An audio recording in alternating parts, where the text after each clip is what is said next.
সিরিজের তৃতীয় পর্বে আপনাদের সকলকে স্বাগত। এই সিরিজে আমি কথা বলি সত্যজিৎ রায় এবং তার সৃষ্টির বিভিন্ন দিক সম্পর্কে অজানা তথ্য নিয়ে আসি আপনাদের জন্য।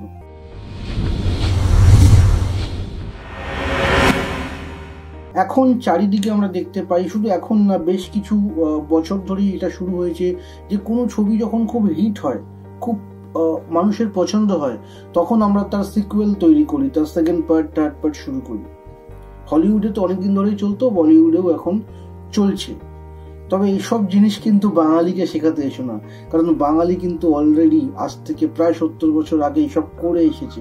সত্যজিৎ রায় যখন 1955 সালে পথের পাঁচালী তৈরি করলো এবং সেটা প্রচুর প্রশংসা পেল, খুব সাফল্য পেল, বিভিন্ন দেশ থেকে অ্যাওয়ার্ড নিয়ে এলো, তখন সেই সত্যজিৎ রায় কিন্তু ঠিক তার পরের বছরই এই পথের পাঁচালীর সিকুয়েল নিয়ে এলো।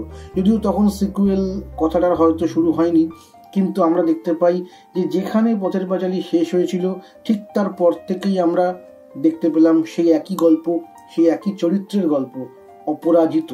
অপুর বড় হয়ে ওঠা, সে বড় হয়ে কি করে তার নিজের জীবন এবং জীবিকাকে নিয়ে একসঙ্গে চলতে শুরু করলো, সেই গল্প। অর্থাৎ এই যে সিকুয়েল তৈরি হয়, এটা কিন্তু বাঙালি অনেক অনেক বছর আগেই শুরু করেছে।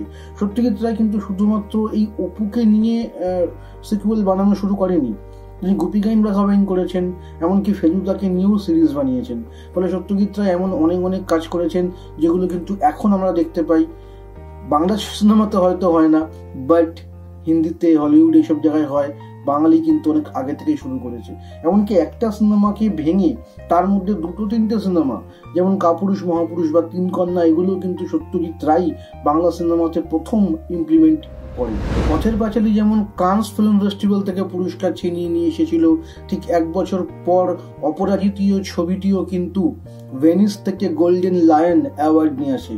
ফলে সত্যজিৎ রায় কিন্তু পরের পর তার নিজের প্রতিভা দেখাতে শুরু করে তার সিনেমার মাধ্যমে। মাত্র 2.5 লাখ টাকার বাজেটের এই সিনেমা, সাদা কালোতে শুট করা, এমনকি ন্যাচারাল লাইটে শুট করা। এই সিনেমার শুটিং হয়েছিল মোস্টলি বারাণসীতে, কলকাতায় এবং কিছুটা অংশ বিহারে। অপরাজিত ছবিতেও সুর দিয়েছিলেন রবিশঙ্কর, এবং রবিশঙ্কর এই ছবিতে এমন কিছু মিউজিক পিস তৈরি করেছেন যেটা এখনো ইতিহাসে অন্যতম সেরা কিছু মিউজিক কম্পোজিং এর মধ্যে অন্যতম।